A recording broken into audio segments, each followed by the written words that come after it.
Hello, in this lecture we're going to talk about variance analysis with regard to direct materials. We will be covering price variance and quantity variance. At the end of this we will be able to explain the use of variance analysis for direct materials and calculate price variance and quantity variance for direct materials. So when we think of variance analysis in terms of the direct materials, what we're going to do is compare what actually happened to what we believe should have happened. And in order to do that, we need to have a flexible budget. And the reason for that, for example, is that if we compare to the static budget that we have created, and we produced at a different capacity level, we will have a problem in terms of our costs will not be comparable. We won't have apples to apples, as they say.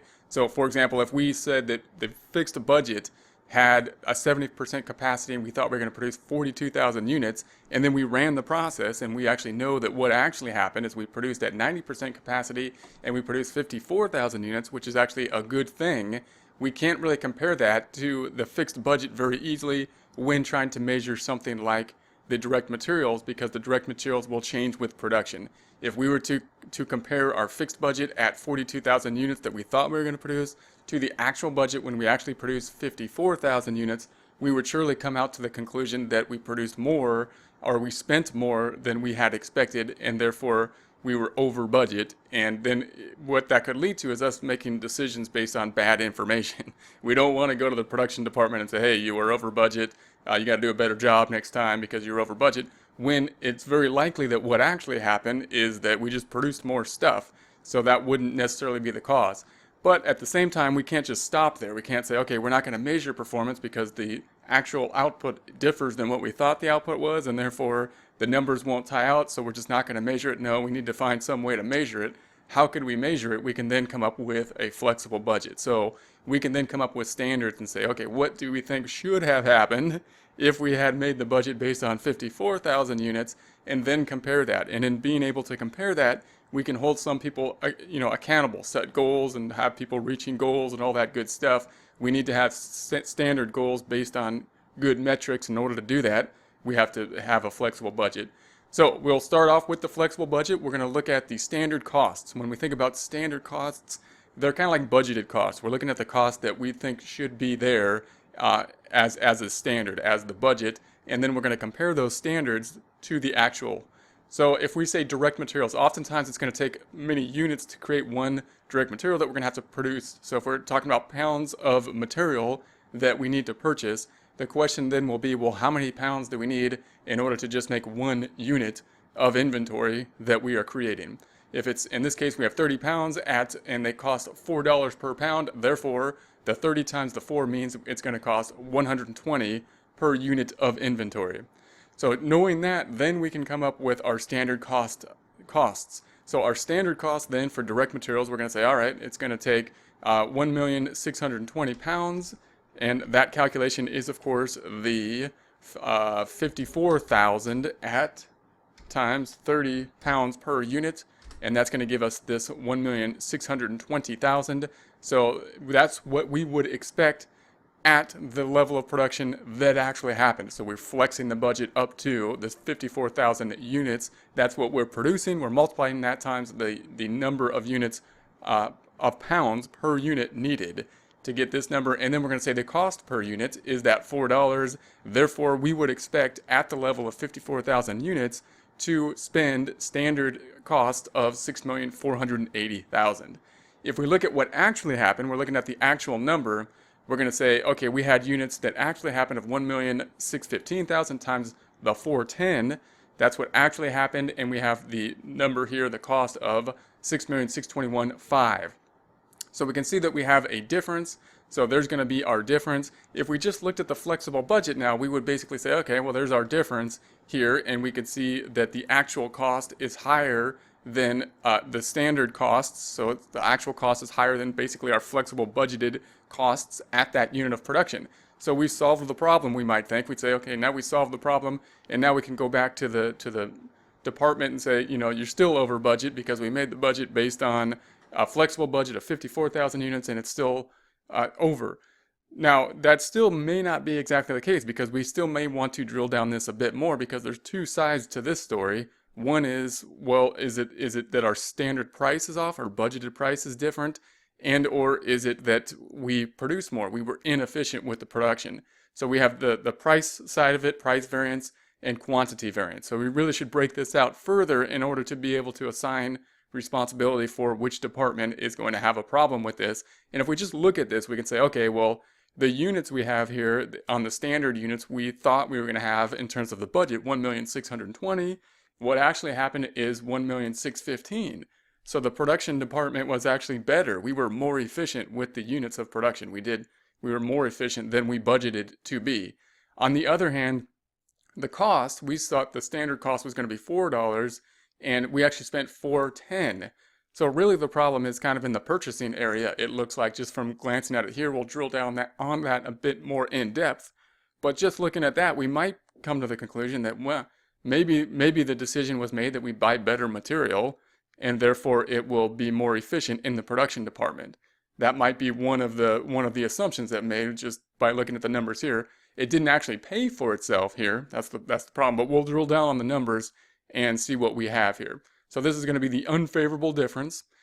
So we're going to break this down into the price variance and the quantity variance. We're going to try to get specific in terms of measuring exactly where these variances are. And so the price variance, we're going to start off by just recalculating this information. I'm going to start off and we're going to do this kind of pictorially here. So we're going to recalculate the actual costs incurred on the left-hand side, and we're going to use our abbreviations AQ, actual cost, times AP, actual price. So the actual cost, which is just this number, times the actual price, which is just this number. So the 1,615,000 times the 410 means we have the actual costs of 6,621,500. Next, we're going to do the same thing over here. We're going to do the standard costs. So with the standard costs, we're just going to take these numbers and pull them over again. So we're going to say the 1,620,000 for the standard quantity, and then the standard price is the $4. And if we multiply that out, we get the 6,480,000. Then if we subtract those out, if we said this number minus this number, the standards minus the actuals, we get this recalculation of the 141.5. So we just recalculated that, seeing it pictorially. Now we're going to add to this picture, we're going to add this calculation, which is going to be the actual quantity times the standard price. We're going to compare this to this, we're going to compare this to this, and that's going to give us our price variance and our quantity variance. So the actual quantity we have, pulling down this number, the 1,615,000, the standard price, pulling down the $4, and if we multiply those two out, we get the 6,460,000. Now we're going to compare this calculation over here, actual quantity times actual price, compared to actual quantity times standard price. So if we did that comparison, we're taking this number, comparing it to this number, and we get this 161,500. That's going to be the price variance. Now, I made it negative here, and the negative is saying that it's unfavorable in this case, but really, you really have to kind of look at the calculation and say, okay, why is this favorable or unfavorable, instead of just having the default being negative or positive. It's a lot better to kind of look at it and say, well, what's the difference between this calculation? We have the actual quantity and the actual price. We've got the actual quantity and the standard price. The thing that differs here is the price. We have the standard price and the actual price. And the standard price is lower than the actual price. We spent more per unit than we budgeted to. That's not good. That's unfavorable. So you kind of want to think through it like that. We'll do the same calculation over here. Notice we're calculating this calculation compared to this calculation. So we've got the actual quantity times the standard price, and then we got the standard quantity times the standard price. So what's the difference? The quantity this time. So we got the standard quantity and the actual quantity being the difference. So if we subtract these two numbers out, we get the 20,000, and that's actually a favorable difference in this case. Why? Because the thing that's different, the quantity, the standard quantity here is what we budgeted for, and it's higher than what actually happened, meaning we were more efficient than we expected to be.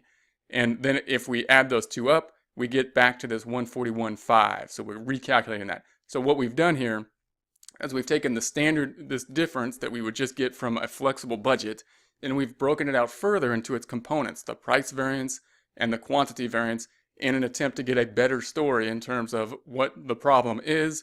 And clearly the problem here is the fact that we have a price variance problem. We spent 10 cents more per unit than we thought. Now, again, that price variance may be part of the result. We don't really know, but may be part of the result of why we were more efficient. We may have bought better material, and therefore we were more efficient with it than we had budgeted to be. But if we look at just the cost side of things, it didn't really pay for itself if that was the story, if that was the case, because we still have this unfavorable difference when we take this whole picture into consideration. Now, we could calculate this a bit more easily with just a formula here. So instead of having this times this, actual quantity times actual price, and then actual quantity times standard price, and then subtracting them, we can take a few steps out of that calculation by just recognizing that when we compare these two calculations, we're looking at the thing that's different, and that's going to be the price. That's why it's the price variance. So the price variance formula could then be the actual price, the $4.10, less the standard price, the $4, gives us the difference, 10 cents per unit, times the actual quantity. And this is usually where people get mixed up. Just make sure you're picking up the actual quantity, and that's going to be the 1,615,000, and that will give us the price variance, the 161.5. Notice it's a positive number here, even though it's unfavorable. It's not a good difference. And again, in order to see that, I would then go back to the calculation and say, okay, the actual price, that's what actually happened. That's what we thought to happen. Well, the actual price is higher than our budgeted price. That's not good. So that's how you kind of want to think about it.